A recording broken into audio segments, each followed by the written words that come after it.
Alhamdulillah anak-anak, bertemu kembali dengan Us Febri. Bagaimana kabar anak-anak hari ini?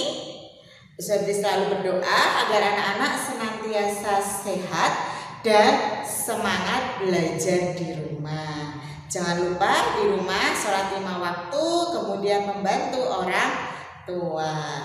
Nah, hari ini kita akan belajar tentang materi yang pernah kemarin kita bahas juga, tentang materi Nabi dan Rasul. Nah, hari ini kita akan memperdalam materi tentang Nabi dan Rasul tersebut.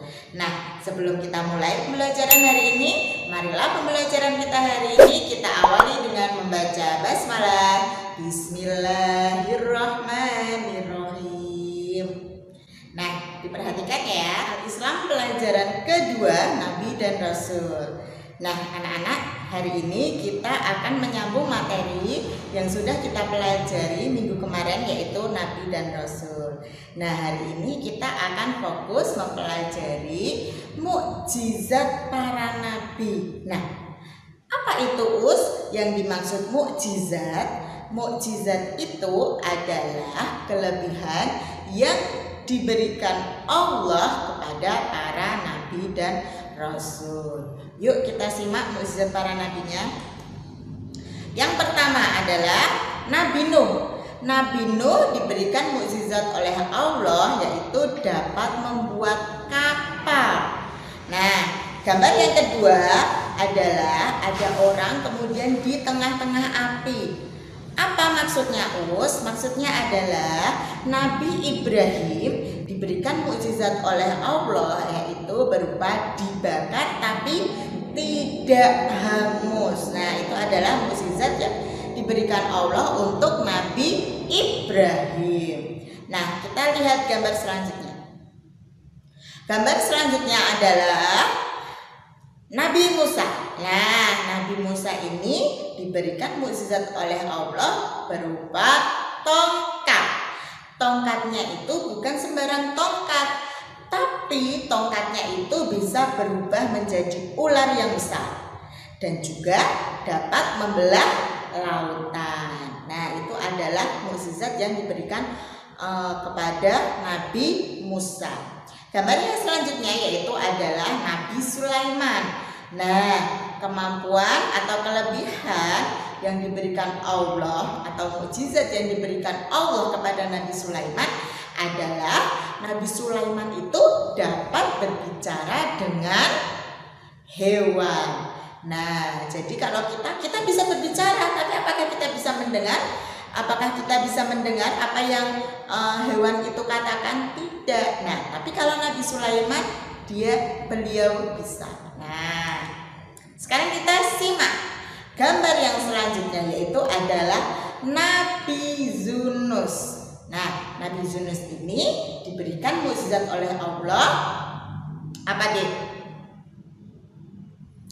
Iya, dapat hidup di dalam perut ikan paus. Nah, jadi kisah Nabi Yunus itu, Nabi Yunus pernah ditelan oleh seekor ikan paus. Nah, coba bayangkan kalau itu manusia biasa. Nah, pasti akan mati ya Dek ya. Nah, karena ini seorang nabi, maka diberikan kemampuan oleh Allah. Tapi tidak seperti itu, tidak semudah itu. Nabi Yunus juga selalu memohon kepada Allah, berdoa.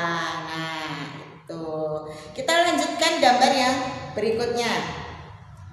Nah, ada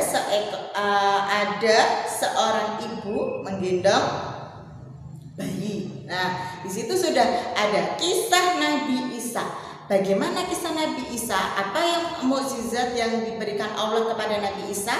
Nah, Nabi Isa ini ketika bayi sudah dapat berbicara. Nah, itu adalah mukjizat Nabi Isa.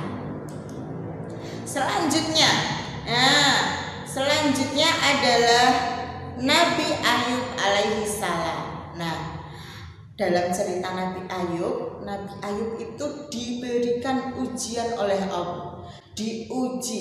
Diberikan penyakit kulit yang parah, kemudian dijauhi oleh masyarakat beserta keluarganya. Nah, apa yang patut kita contoh dari kisah Nabi Ayub? Nabi Ayub selalu sabar dan tabah meskipun dijauhi oleh orang-orang di sekitarnya. Nah, ini Nabi Ayub ya. Kemudian anak-anak nanti bisa belajar membaca buku kisah Nabi di rumah ya. Setelah ini anak-anak bisa melanjutkan mengerjakan buku BBD-nya. Ingat, dikerjakan yang teliti ya. Itu tadi anak-anak materi pembelajaran kita hari ini, pendalaman materi tentang Nabi dan Rasul. Anak-anak juga bisa membaca buku cerita yang ada di rumah tentang kisah-kisah Nabi. Nah, anak-anak bisa itu baca tentang kisah Nabi Adam sampai Muhammad. Nah, Ustaz berharap ketika anak-anak sudah mengetahui sifat-sifat para nabi, anak-anak bisa mencontoh ya, terutama mencontoh keimanannya, kemudian akhlaknya, bagaimana nabi itu sabar menghadapi cobaan dari Allah. Nah, itu adalah pembelajaran kita pada hari ini. Ustaz akhiri, astagfirullahaladzim. Wassalamualaikum warahmatullahi wabarakatuh.